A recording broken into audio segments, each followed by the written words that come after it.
New Zealand was one of the first countries to go on level 4 lockdown. And so I was actually stranded in the country for 60 days. Oh, And wow. yeah, so that was like kind of a strange time, but it also gave me a lot of time to think about, what do I want to do next? What did I learn from that? And I came across this girl from Australia, Jackie Bell, who ran an ultra marathon on 7 continents, became the youngest to do it. And I wondered, has anybody done that for Ironman? And the youngest person to do 6 continents at the time was 32, and I was 23. So I didn't know, financially, physically, mentally, emotionally, spiritually, I don't know like how I would do it. But in that moment, I made a decision to plant the seed that this is what I'm going to do. And I don't care how long it takes, but this is how I'm going to figure out the puzzle. And that's what I did.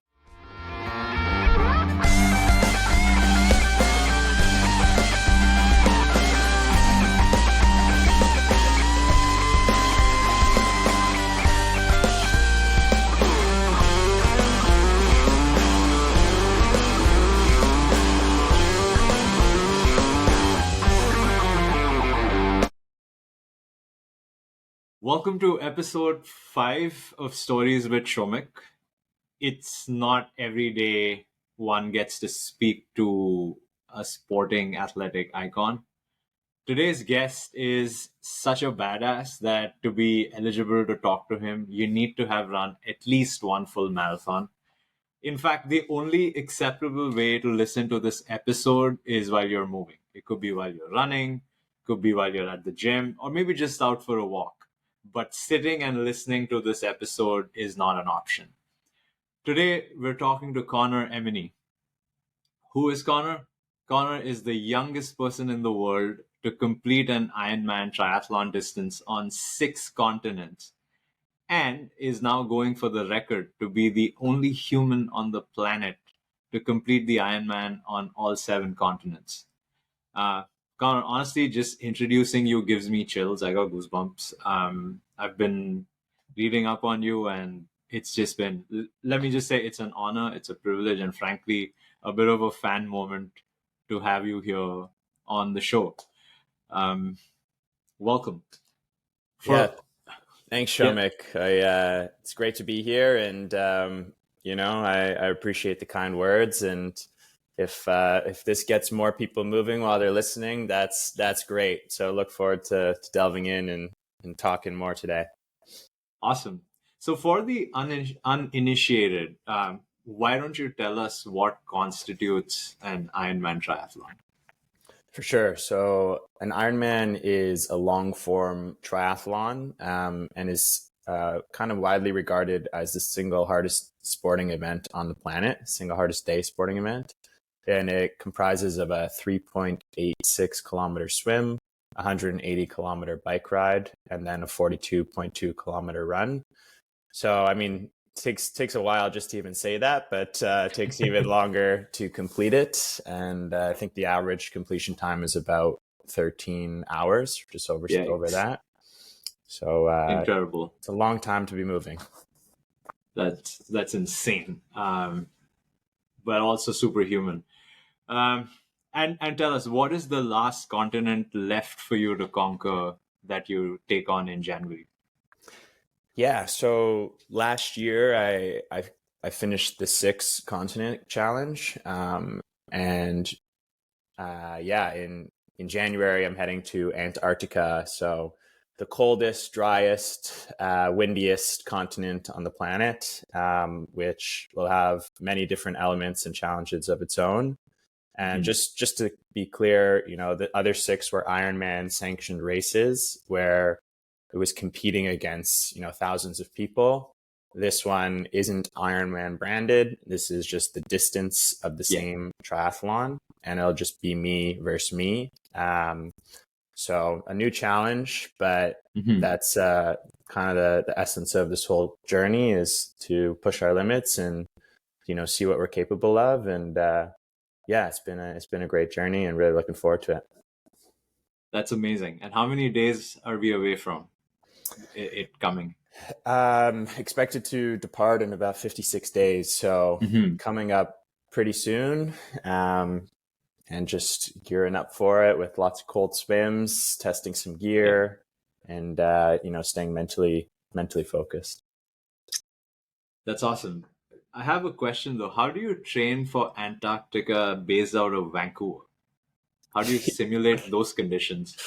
Yeah, it's pretty challenging.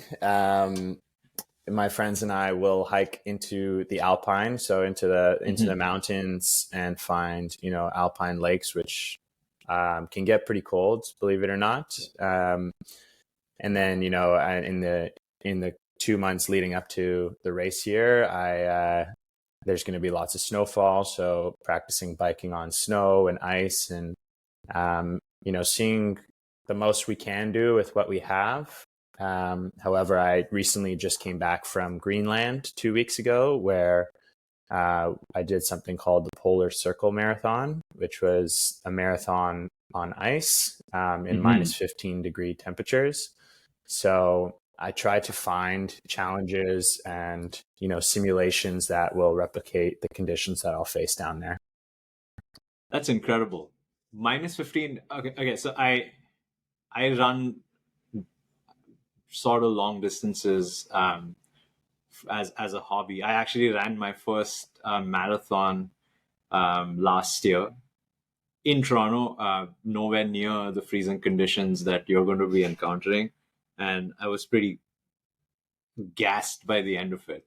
How different is a city marathon, say a Toronto or a London or a New York, versus running on ice, and how different is the gear that you use to prep for it? Yeah, well, first off, congrats. Thank you. Doing a marathon is no small feat, so well done. And so running in cold, is quite different. So you have to run in obviously like trail shoes, but additional spikes underneath your shoes. And even just the vibrations in your feet, after a while, is something that if you haven't trained on, your feet will get more tired more quickly. Right. And then breathing in cold air for that long is pretty tough. So there was a lot of elemental changes and layering, making sure that you're not overheating, or once you sweat, are you able to keep your body temperature regulated? So there was a lot of challenges, and the terrain itself, running on ice and snow and rocks was quite challenging. So much more difficult than a city marathon. And you also don't really get the buzz or the energy of thousands of people around you. So yeah, 100%. Yeah, it's interesting that you mentioned body heating. Like, intuitively you wouldn't think of overheating in minus 15 on ice, but once you're sort of running and you're into it, that is just how the body reacts. I wouldn't have even thought of that. Cool. So tell us about your first marathon, since that is where this story begins. Which was the first one that you ran? How did it go? How did it end? And the journey into, well, today, where you're one continent short of conquering the world. Yeah, so I mean, I grew up in Toronto, and in high school, played hockey mostly, but also tried out for the cross country team, and was never the fastest runner. Was running against guys like Justin Knight, who's now in the Olympics for 5K, and that's a whole story on its own. But I just loved like showing up and getting better, and that eventually progressed. I think it was like 2013, or in my grade 11 or 12 year, for a few friends and I to sign up for the Toronto Waterfront Marathon. And I just kind of like did no research, was like, I'll see if we can do it. Why not try? And I went out as if I was running a 10K. I just was like, I'm just going to go out and see how far I can go. I didn't bring any, water, gels, nutrition, anything like that. I was just like, let's just go for it. Let's see what happens. Long story short, I I finished barely. I say barely because I virtually collapsed at the finish line.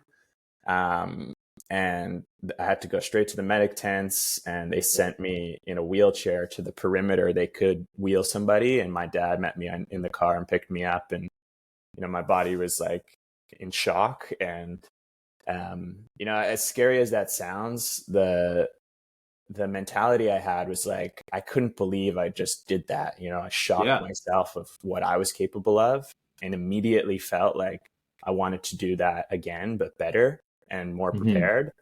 And yeah, that was my first experience. And I think it could have went two ways depending on how you looked at it, but looking at it in a positive lens led me to come back stronger, better, faster, all those things. I love that. And the fact that you didn't really prep for a marathon and went in and finished is I don't like, for people who've not run long distance. I don't think they quite grasp what a big deal that is. Mm. Um, like, I trained for 6 months, and I thought I trained pretty well, but on the day I cramped at the 26th kilometer, and I was like, this is gonna be the fuckest the longest day of my life. Yeah. But yeah, I like, honestly, very, very impressive. So tell me, so how did that switch from, okay, I just somehow finished a marathon, I'm still alive, I know I can do better, and I'm going to come back to it. So when did that transition happen from going from I want to do another marathon to I'm going to add a marathon and do two more things and keep pushing myself?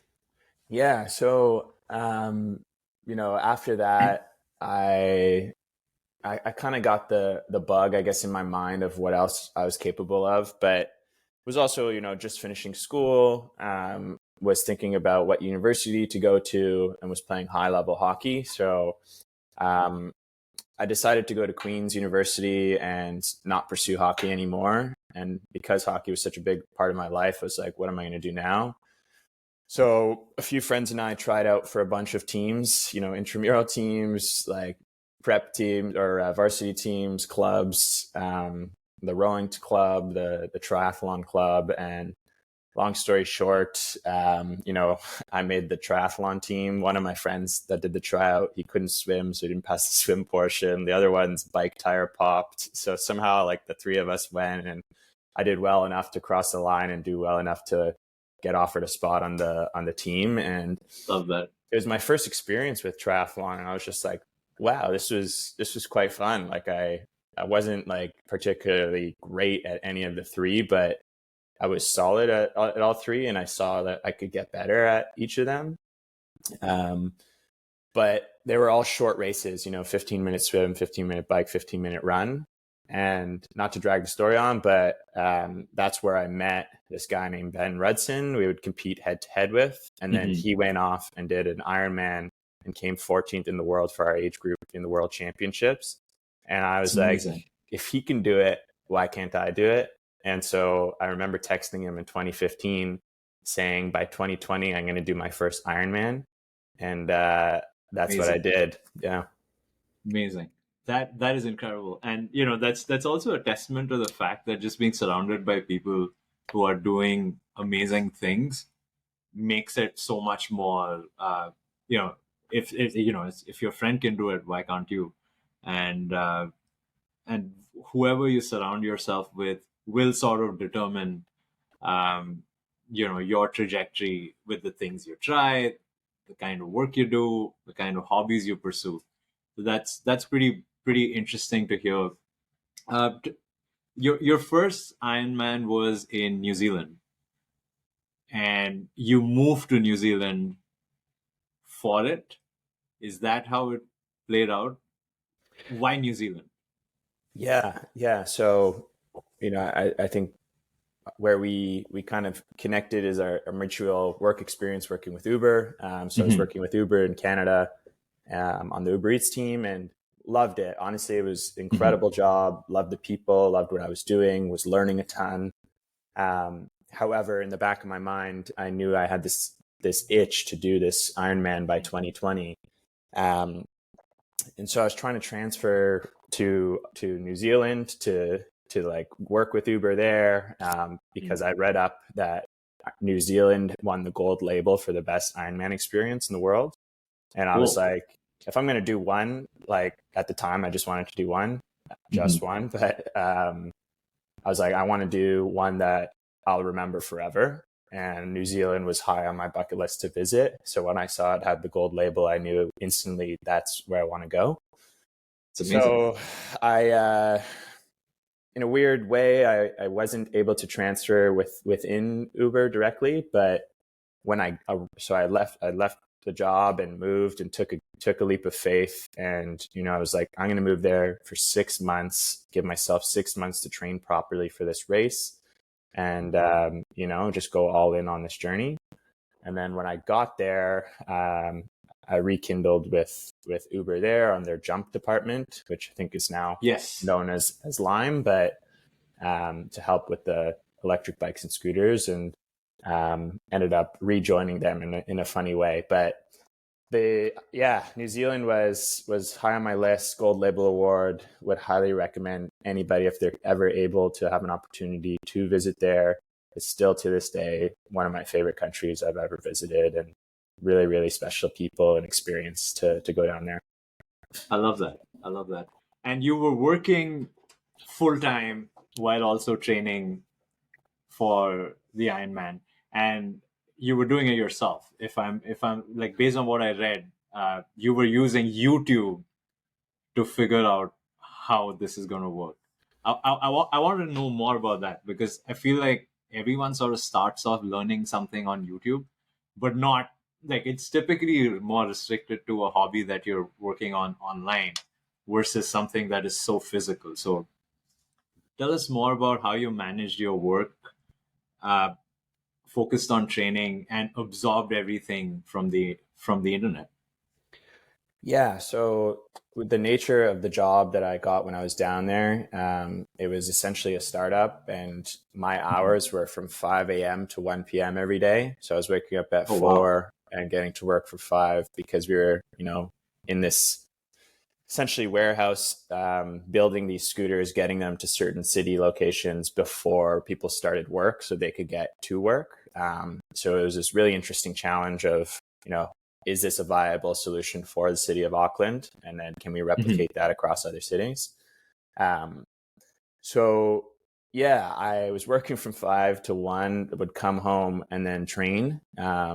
And what I did was I tried to find a local triathlon club, and I found one called Auckland City Triathlon Club. However, I was, working and living on a really tight budget. So I didn't want to pay for the club fee. So there's $5 drop-in sessions, and I did a handful of those, and then just memorized the workouts that they did and went and did them on my own. And then everything I couldn't, figure out on my own, I either tried to find a book or YouTube. So there's like lots of really great YouTube resources on swimming, and especially open water swimming.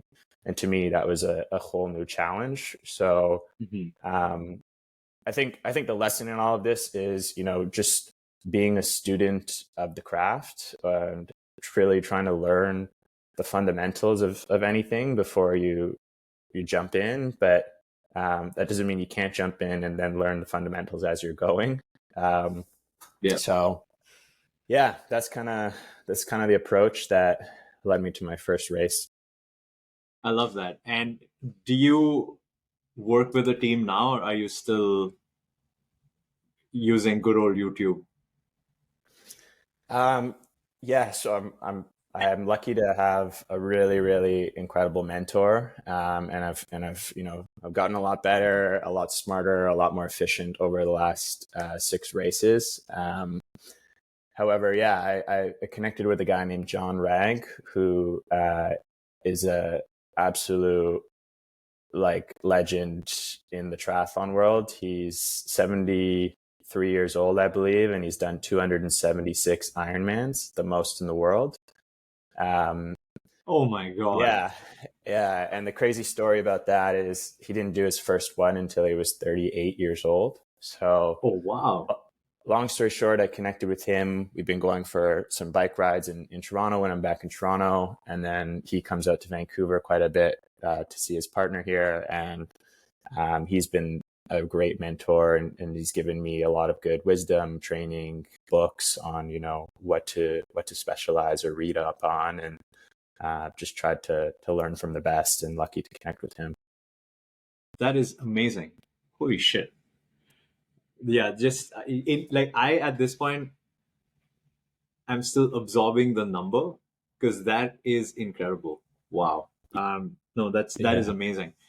Um, if you had to give advice to someone who's just about starting out on this path, and I'm just being, and I asked this selfishly for myself because I signed up for my first Olympic distance triathlon for July of 2024.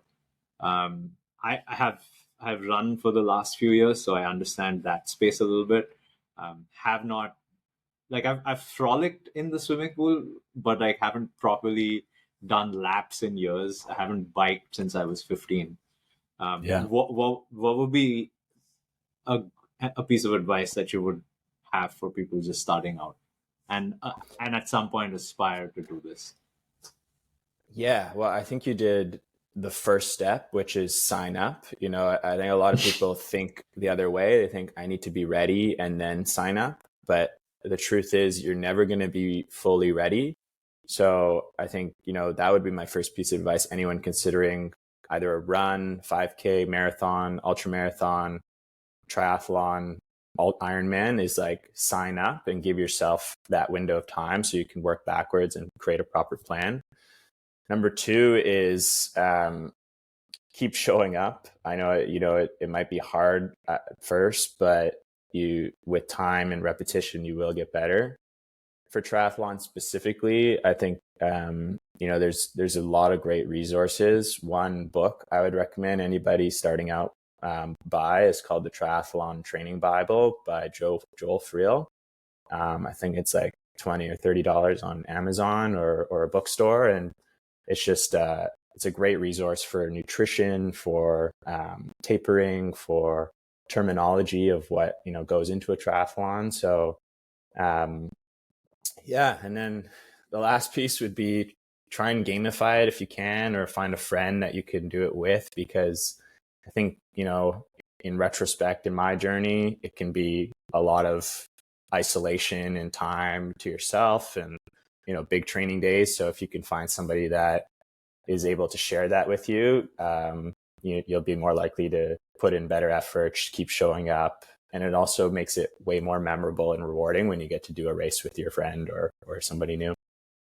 Absolutely. No, that's awesome. And thank you for the book recommendation. I'm going to go onto Amazon right after this call and Okay. order my copy and start reading up on it. No, that is super interesting. Tell me about, well, the first one is always very special, but tell me about number 2, 3, 4, 5, 6.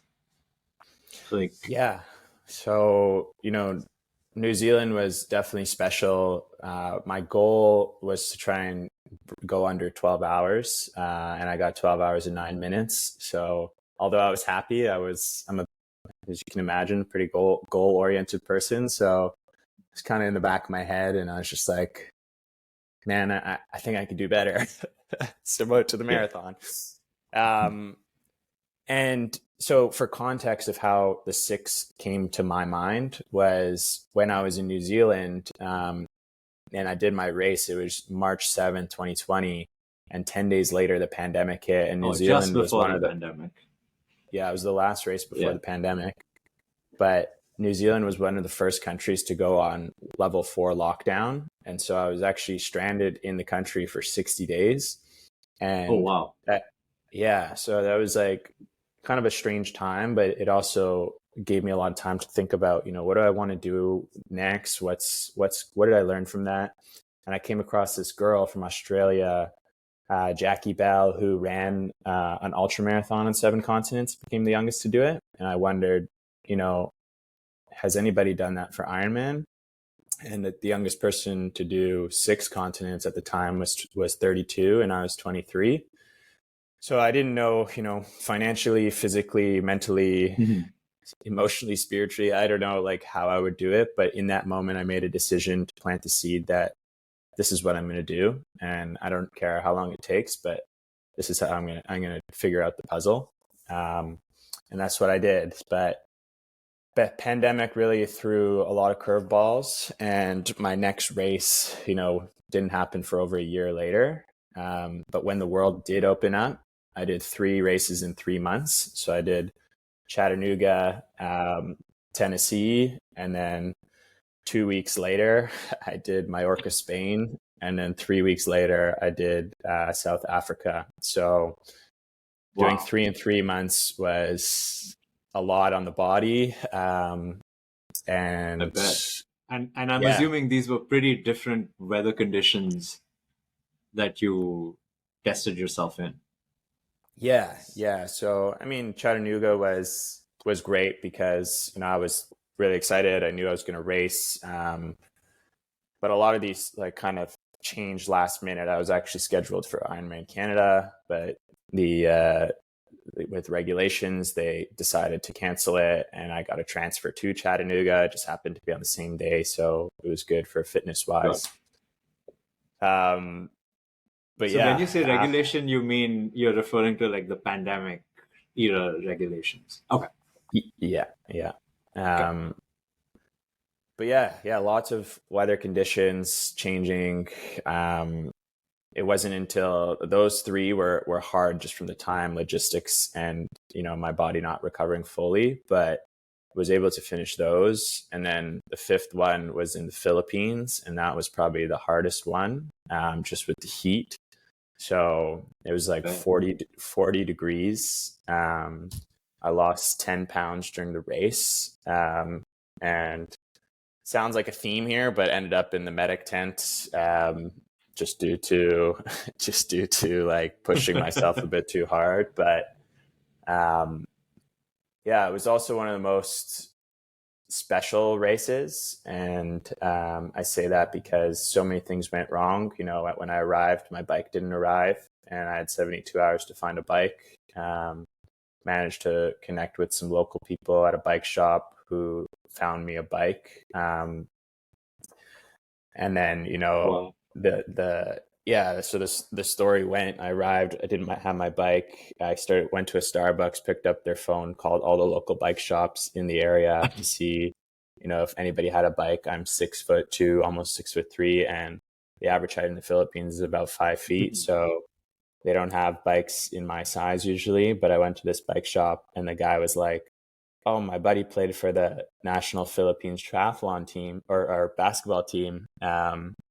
He has a bike. I can call and see if you can use it." He calls him, brings the bike in. They stay after hours to fit the bike to me, give me a helmet, give me shoes.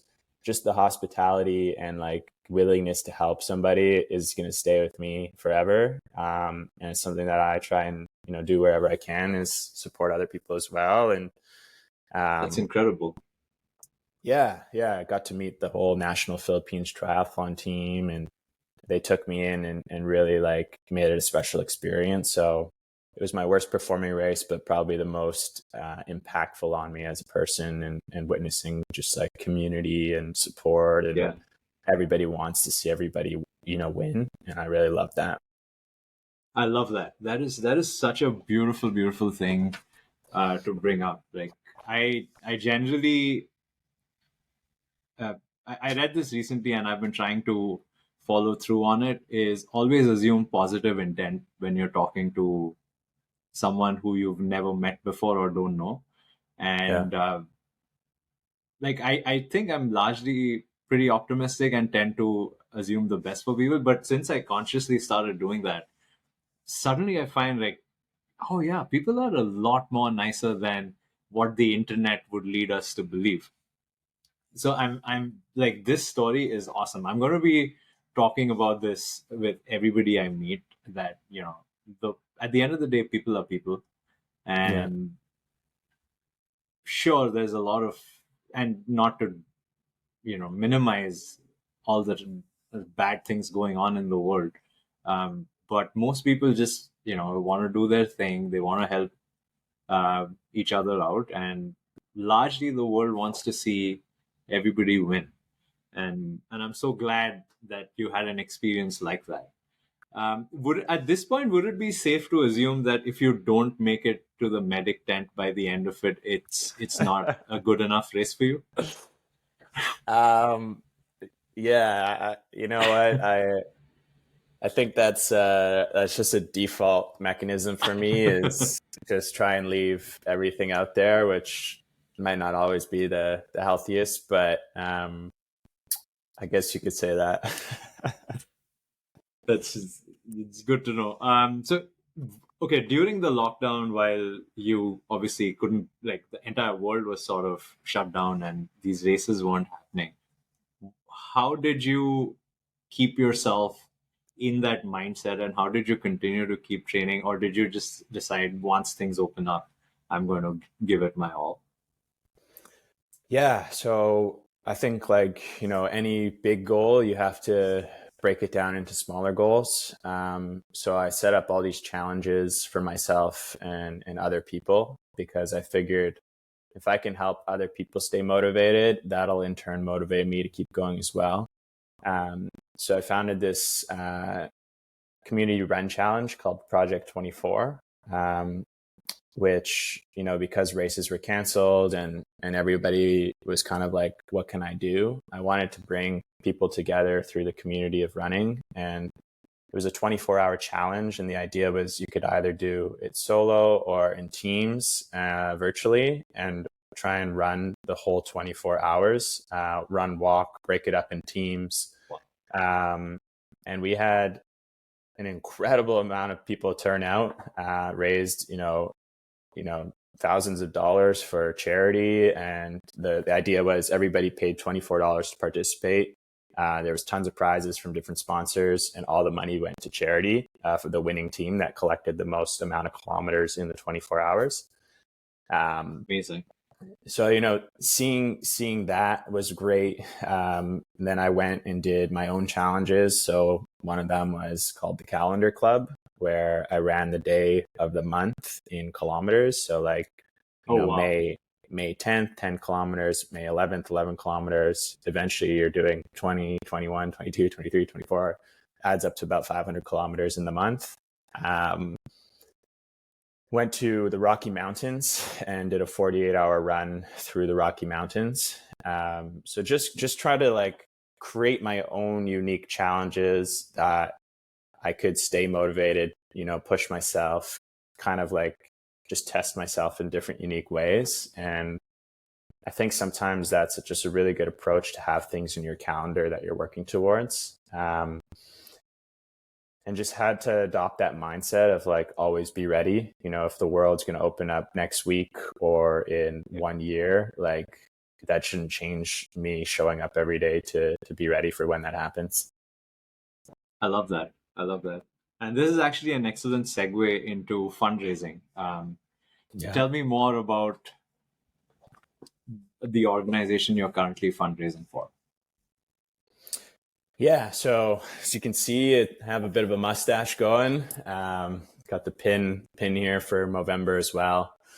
So I've been part of Movember for 7 years now, but I'm a big, advocate for men's health. And I think, this November is a great time to recognize that men's health is just as important as everybody's health. And, sometimes it's hard for men to open up and talk about what's going on in their life, the struggles that they face. And, friends and family of mine have been impacted by that, as well as, testicular prostate cancer. And to me, my role is to be just an advocate. So I've joined, a team called Team Cinnamon and Oak, where we run a lot of events throughout the month of November to try and raise a lot of money and awareness for the cause. And last year we raised $80,000. This year we're trying to raise $100,000. I think we're about 25,000 right now. So still a bit of work to do the rest of this month, but we have some good events lined up and partner with good companies and charities and race organizations to, make some noise. But the root of it That's all is amazing. really to check in on somebody near you and just ask them how they're doing and spark a conversation. I So love that's that. kind of the And if someone were to want to contribute to the fundraiser, is there a website that they can go to? Yeah, so I mean, my Antarctica project is also linked to the Movember page, and we're raising some money through that challenge. And people can find out more about me and my donation link at chasingantarctica.com, where they can support or follow on Instagram, and it's in my bio there at Connor Emeny, direct link as well there. Amazing. And for those listening, I highly recommend checking out the website. Of course, donate what you can if you can. But also the video which describes the Chasing Antarctica project. I watched it, I got goosebumps. It is incredible. Obviously, no one has done this before, what you're attempting to do. And I'm so glad that you're documenting this entire journey, because this is something the world as a whole should know. It is inspiring. It is a testament to the human spirit, and hopefully it'll make people not necessarily want to go do a triathlon in the Antarctic, but just move a little bit more and push themselves beyond their comfort zone. So chasingantarctica.com, please go check it out. I'll also add it in the show notes, so that people can find it. But that is amazing. That is amazing. And I hope you get to the 100K goal. I hope you exceed the 100K goal, Thank you. for the fundraiser.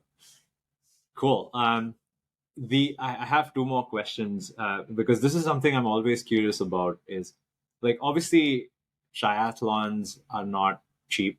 It involves travel, it involves registration, it involves a ton of equipment, it involves a ton of training. And I know you've gone about securing sponsors. How did you decide that sponsorships is the path for you? And then how did you go about pitching it to relevant brands? Yeah, I think the other thing it requires is sacrifice. So, for me, over the last 3 years, I've also been working full time. So working full time to fund this goal. And not a lot of people know, but I lived in 10 places in 18 months while doing it. So friends' couches, my parents' place, just Airbnbs, everything I could just to, put my effort and money into this project. And with that, started sharing a little bit of the journey. I think sometimes that's scary, is to open up and share what you want to achieve. But I really believe that, people want to help you and see you succeed. And if you don't share, nobody knows how they can help you or what you want. So yeah, I just started reaching out to a few companies saying, this is what I'm working on. Would really love your support. And it's been super challenging, as anybody in partnerships or sales knows, is there's a lot of competing priorities. And I think that the number one thing for me was just staying authentic to who I am as a person and finding brands that align with me and creating shared value. Yeah, that's been helpful in terms of finding gear partners, supplements or nutrition, and really, really great to connect with some people that believe in you and help offset some of the costs. That's amazing. That's amazing. Yeah, sacrifices. Yeah, that is something. I'm glad you brought that up. I should have added it in the questions, but yeah, it's such a huge part of it. Saying yes to this means saying no to 20 other things, and Yeah, the why behind the picking this over the other 20 things has to be so strong that you're able to make that decision and say yes to this every day is very, very impressive. That's awesome. Connor, this has obviously been a journey, and something that we missed while we were discussing the record for the youngest person to complete this on 6 continents. At that time, the record was 32. How old were you when you broke it? 26. Yeah. There you go. By a full 6 years. That is incredible. Congratulations on that. And how old Thank are you. you now? 27. 27. And at 27, you will be the first person to do it on all 7 continents. That is... Yeah. I'm getting goosebumps again just saying. It's definitely a story that like obviously we only started talking a couple of days ago, but the story is so inspiring. The why behind why you're doing this is just so it's like the people I try to bring to the show are people who are leaving a legacy beyond just their day to day, and this is as big as it gets. So I just get goosebumps every time I bring up the fact that you're going to be the first person to do this on all 7 continents. I do want to say there is a lot of maybe attention on me, and in a triathlon it's very individual, but I really think that it's a team effort. Honestly, like I couldn't do it without the team, the people that really helped me, the brands, the people that believed in me. And I think the biggest thing to do for somebody is to believe in them. They may not need helping support or sponsor or encourage is great, but really just going to somebody and say, I believe in you, and keep going can be the light, the matchstick that just lights a fuse under them to really try. And I think it's the same with, Movember is like, I believe in you as a human being, and I'm here for you, and I encourage you is just like the message that I think more people need to hear of. And that's something that will make the world a better place. I love that. That is very, very beautifully said. And truly, it does take a village to get anything over the line, but especially something of this scale. So January 2024, you're going to break you're going to hold a record no one else has ever had. What's next for Connor once that is done? That's the infamous question, isn't it? And if the answer is I'm just going to stay on the couch and not move for a few weeks, I think that is a very reasonable and completely fair decision to make. Yeah, I think right now I'm pretty focused on just this challenge, but I really hope that it's a launch pad for many more exciting challenges ahead. And there's some big ones that I would love to do one day, like row across the Atlantic Ocean. There's a big race around that I'm really excited about doing. And I think the biggest one though for me is to document this and either create a book, even if it's just for myself to look back on and relive and really process all the stories and the lessons and the growth I've had as a person. I want to take some time to sit down, and I'm trying to do that now, is just really reflect and synthesize everything into something that I can look back on and share with other people. But yeah, that's amazing. Many ideas ahead, and don't want to get too caught up in them, one step at a time. Fair. Well, whenever you decide to hit publish on the book, rest assured I will be lined up for the pre-release to make sure I can get my hands on a copy as soon as I can. That is amazing. Connor, thank you so much for agreeing to come on the show. obviously you have a lot of training going on. I believe you train 3 to 4 hours a day leading up to this. Yeah, it's getting quite intensive, and I'm gonna head out right after this call for a good run. And how long have you been training to be on this podcast? Training on this podcast, I couldn't stop thinking about it since 3 days ago when we first connected. Well, I tend to have that effect on people. What can I say? No. Well, that is awesome. I usually like to end with one question, but in this case, it's going to be two. Sure. Question one: what do you have to say to someone who's listening to this podcast? Like, if you could summarize one line and tell them, have some advice to give them, what would it be? I think do hard things. Whatever that means to you. It doesn't have to be physical. It can be something that's outside of your comfort zone you haven't done in a while. Reaching out to somebody new for the first time, talking to a stranger on the street, just do hard things, because that's where growth is. That's what I would say. Awesome. And the final question, which is probably the most important question you've ever been asked in your entire journey, is if you were a wrestler on WWE, what would be your entry song? Oh man. We only ask the hard-hitting questions here. Yeah. That's a big one.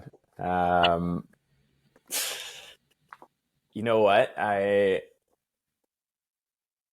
think either something from J. Cole, or I have to go back to my roots and say "Living on a Prayer" from Bon Jovi. Nice. Nice. It's what I used to listen to on the old cassette tapes when I was like 6 years old or something. So I'd bring that back for yeah. Amazing. I love that. That's awesome. Well, on that note, good luck. We're all cheering for you. You got this. To quote a very wise man who mentioned it a few sentences ago, I believe in you. And we all believe in you. And we're all super, super excited to follow along on your journey and cheer you at the finish line. Well, I'll be warm and cozy in my apartment when you're done, but I will be cheering you on from my living room. Thank you, everyone, for tuning in, and thank you, Connor. Thank you, Shomek. Really appreciate the time, and excited to see all the future success with your podcast, and wish you the best of luck with it. Awesome. Thanks a lot. Take care.